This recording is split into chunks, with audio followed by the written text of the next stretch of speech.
Bonjour et ravi de vous retrouver pour une nouvelle émission d'Alternative, votre émission en partenariat avec l'Université internationale de Rabat. Alternative, vous le savez maintenant, c'est l'essentiel de l'actualité nationale africaine et internationale, décryptée par des experts et des personnalités en une dizaine de minutes. Bref, un regard alternatif du Sud, de l'Afrique et du Maroc. Et c'est précisément ce regard du Sud, du Nouveau Sud, dont nous allons parler, un regard que la conférence internationale annuelle Atlantic Dialogues souhaite poser aujourd'hui sur le monde, organisée sous le haut patronage de Sa Majesté le Roi Mohammed VI et par le Policy Center for the New South. La 13e édition s'est ouverte à Rabat.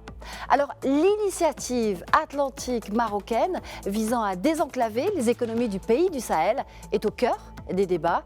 Une réflexion qui est menée en cohérence avec la volonté du roi Mohammed VI et qui met à l'honneur un dialogue transversal sur des sujets d'intérêt régional et mondial pour rééquilibrer le débat Sud-Nord. Alors, quels sont les critères, quelles sont les ambitions de ce regard du Nouveau Sud? Comment explorer les dynamiques du pourtour atlantique, mais aussi tous les nouveaux enjeux de la coopération régionale et internationale? J'ai le plaisir, pour en parler, d'accueillir M. Khalid Chegraoui, Senior Fellow au Policy Center for the New South. Bonjour et bienvenue dans Alternative.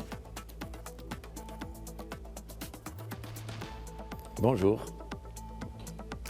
Alors, explorer les nouvelles initiatives visant à façonner l'avenir de la région à l'image de l'initiative atlantique marocaine, c'est l'ambition maîtresse de cette 13e conférence des Atlantic Dialogues avec cette initiative royale internationale. Est-ce que l'on peut dire, Khalid Chegraoui, que finalement le Sud aide le Sud, puisque l'ambition est d'aider les pays du Sahel à enclencher leur propre levier de développement malgré les obstacles dans leur environnement?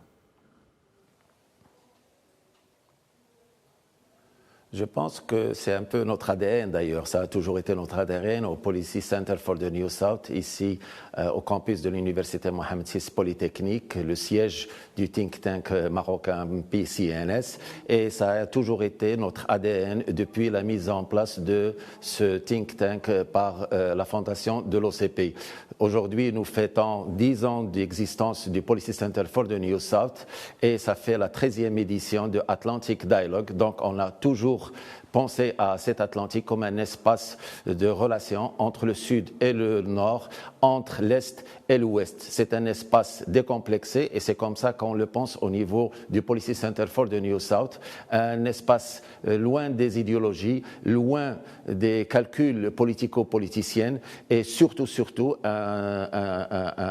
dans une vision à partir du Sud pour voir le monde, pour penser soi, bien sûr, pour penser soi-même et pour s'intéresser aussi à soi-même et pour voir un peu le monde de manière extrêmement décomplexée et avoir des relations exemplaires avec tout le monde en mettant en place de véritables structures pour encourager le multilatéralisme et surtout pour aider l'ensemble des pays africains qui ont besoin aussi d'avoir accès à cette mer. La mer en tant qu'espace géographique n'est pas seulement liée, ou l'océan n'est pas seulement lié aux pays riverains, ces 3 pays riverains de l'Atlantique, c'est aussi un droit d'accès à tous les autres pays qui sont dans l'interland et principalement les pays du Sahel. D'ailleurs, une bonne partie des problèmes dont souffrent ces pays est liée aux questions de développement, aux questions de relations, aux questions de commerce international et bien sûr l'un des espaces les plus importants afin de régler peut-être une partie de leurs problèmes serait de leur donner accès à l'Atlantique. Et c'est ce qu'a dit l'initiative, c'est ce qu'a proposé l'initiative de Sa Majesté Mohammed VI lors du discours de la Marche verte du 6 novembre 2023 et auquel on s'inscrit totalement et on pousse vraiment à ce qu'on dépasse ici au niveau du Policy Center, qu'on dépasse les positions de débat, les discussions vers beaucoup plus d'action, ce que l'initiative royale de Sa Majesté a proposé afin que ça soit un espace de bridging entre différents espaces pour un meilleur lendemain pour le continent africain et pour le monde. voir le monde et les relations avec le monde de manière décomplexée. Il faut dire que la coopération atlantique, avec cette initiative, change de visage, en effet. Le Maroc propose, dans le cadre de cette initiative, de l'expérience, de l'expertise, mais aussi des infrastructures. Elle vient compléter un écosystème africain, si l'on peut dire, déjà existant. Alors comment la multiplication des voies de développement dont vous parliez à l'instant, mais aussi de connectivité, pourrait se faire de manière optimale pour l'ensemble des pays concernés, notamment ceux du Sahel? Déjà, on doit commencer par réinventer le multilatéralisme et la coopération internationale au niveau de ce Sud et surtout en relation avec le Nord. Quand je dis le Sud et le Nord, quand on parle de cette initiative royale et quand on parle de notre projet au niveau du Policy Center for the New South, on ne pense pas seulement au monde occidental et au monde africain, on pense bien sûr aux autres mondes américains, principalement central et du Sud, et on pense aussi à nos amis et à nos partenaires qui sont en Asie et qui sont présents avec nous lors de ces Atlantic Dialogue, ces 13e Atlantic Dialogue. Donc, on est dans une vision beaucoup plus mondiale et mondialisée, si je puis dire. Bien sûr, avec un focus beaucoup plus sur l'espace atlantique. L'espace atlantique est un espace extrêmement important, très stratégique. C'est un des espaces les plus pacifiques aujourd'hui, d'ailleurs, où il n'y a pas beaucoup de problèmes, il n'y a pas beaucoup d'antagonisme. Certes, historiquement, il a connu quelques heures sombres et quelques moments très difficiles, principalement entre les Amériques et l'Afrique et entre l'Europe occidentale et l'Afrique lors des colonialismes, des impérialismes et de l'esclavage et autres. Mais aujourd'hui, on est dans de nouveaux espaces de coopération. Donc, utilisant quand même ces moments de paix afin de pouvoir repenser le multilatéralisme et la coopération internationale sous de nouveaux auspices. Ce qu'on est en train de faire au Policy Center, c'est de recréer une nouvelle communauté de pensée, de propositions d'idées afin de passer vers beaucoup plus d'actions. D'ailleurs, c'est pour ça qu'on s'inscrit complètement dans l'initiative royale afin de s'ouvrir vers les autres pays qui n'ont pas accès à l'Atlantique. Et c'est dans ce cadre-là qu'on a des propositions, qu'il y a une pensée beaucoup plus inclusive, beaucoup plus intergénérationnelle. C'est pour ça d'ailleurs qu'on a en partie au sein de ces Atlantic Dialogue ce qu'on appelle les Emerging Leaders. C'est une communauté de jeunes qui vont être les décideurs de demain afin de les intégrer au débat politique et géoéconomique et géostratégique qui va devoir un jour résoudre les problèmes du lendemain. Et créer cette communauté, créer une communauté de leaders. D'ailleurs, aujourd'hui même, on a pu réunir au niveau du Policy Center for the New South et à travers les Atlantic Dialogue plus de 2000 experts, de 2000 leaders politiques et économiques de parlement, des intellectuels, des acteurs civils et des acteurs politiques et des gens d'expérience afin de pouvoir discuter des problèmes qui nous intéressent dans ce cadre-là et d'aller vers des propositions beaucoup plus concrètes afin d'aider le décideur politique, le décideur économique à prendre ses décisions en bonne connaissance de cause. Et dans ce cadre-là, il y a une expérience extrêmement importante au niveau du Royaume du Maroc à travers le développement des infrastructures, à travers le développement d'un certain nombre de compétences nationales, à travers l'ouverture des institutions marocaines, universitaires, techniques et autres aux compétences africaines et afin de pouvoir aller vers beaucoup plus d'inclusion, beaucoup plus d'intégration des politiques publiques au niveau du continent africain. Bien sûr, dans un cadre de coopération à l'international,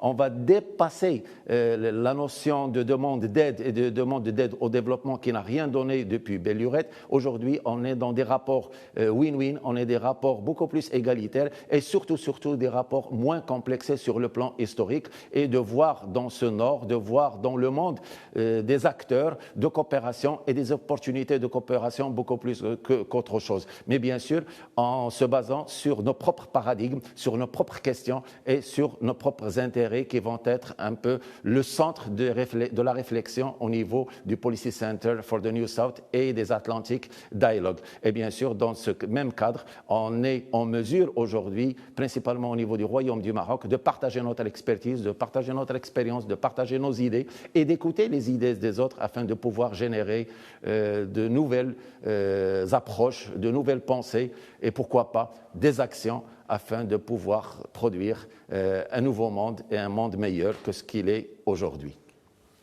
Alors nous allons continuer à parler de ces nouvelles approches, la 13e édition des Atlantic Dialogues, mais également l'accent, vous l'avez dit tout à l'heure, sur l'impact des tensions politico-économiques, sur la géopolitique mondiale et le multilatéralisme. Certains experts évoquent même la formule de fragmentation du monde, qui rebat clairement les cartes du jeu géopolitique. Et là encore, ce sont des défis, vous l'avez dit également, en termes économiques, sociaux et aussi environnementaux, mais ce sont aussi des opportunités pour cette Atlantique du Sud. Alors, quels seraient justement les modes de gouvernance à mettre en place pour, une fois encore, équilibrer et plutôt rééquilibrer la coopération régionale et même internationale?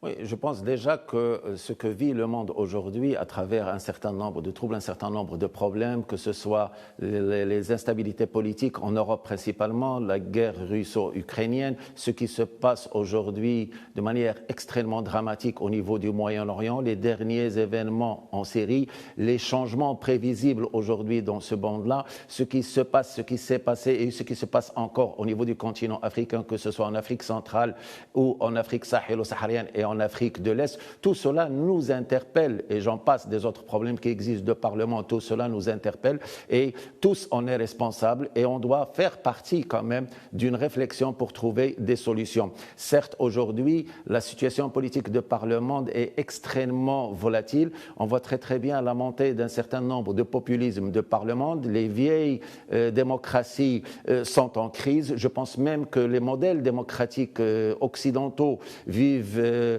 une période de transition, si ce n'est une période de crise extrêmement difficile, un manque de production de sens, une évolution vers d'autres lendemains moins compliqués et moins populistes. Les populismes aussi commencent à s'implémenter aussi dans les pays du Sud. Donc, il n'y a pas vraiment beaucoup de leçons à tirer de cette situation. Ce qu'il faudrait quand même, c'est de revenir à des gouvernances beaucoup plus raisonnables et raisonnées. C'est ce que fait le Maroc, d'être beaucoup plus limpide, d'être clair dans ses messages et d'être surtout en paix avec soi-même, avec son histoire et en paix avec ses voisins et ses partenaires. Donc, c'est un projet, c'est un programme que le Royaume du Maroc veut développer avec ses partenaires dans des rapports égalitaires, dans des rapports win-win, dans des rapports beaucoup plus inclusifs et intégrés et surtout dans des rapports multilatéralistes très importants. Je pense aussi que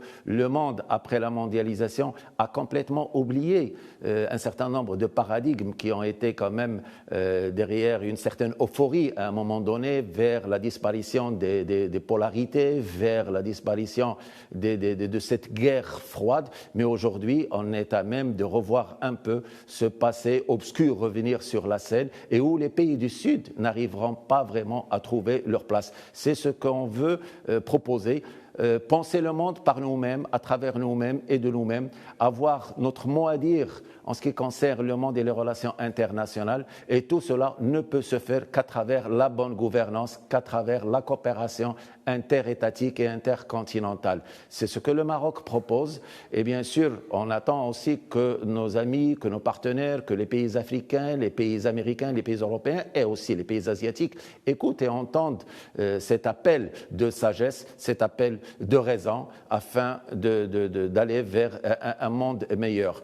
Ce n'est ni les populismes, ni les chauvinismes abscons de certains nationalismes réduits liés à des concepts frontaliers imposés par la colonisation qui vont résoudre nos problèmes. Il va falloir repenser les frontières autrement et surtout les frontières culturelles, sociétales et autres. Et ainsi, il va falloir repenser l'immigration, il va falloir repenser les rapports culturels entre les sociétés et bien sûr repenser le marché dans d'autres formes. Mais tout cela ne peut voir le jour qu'à travers des gouvernements raisonnables et raisonnés. Je ne veux pas utiliser le mot de démocratie car la leçon démocratique reçue du monde européen n'a pas donné lieu à beaucoup de succès car il faut quand même reproduire, réinventer la démocratie, réinventer la bonne gouvernance à travers nos cultures, à travers nos pratiques, à travers nos besoins.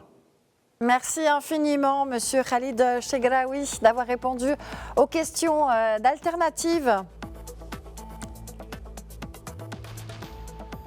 Je vous en prie. Et voilà, je rappelle que vous êtes Senior Fellow au Policy Center for the New South. C'est la fin d'Alternative. Merci, à la semaine prochaine.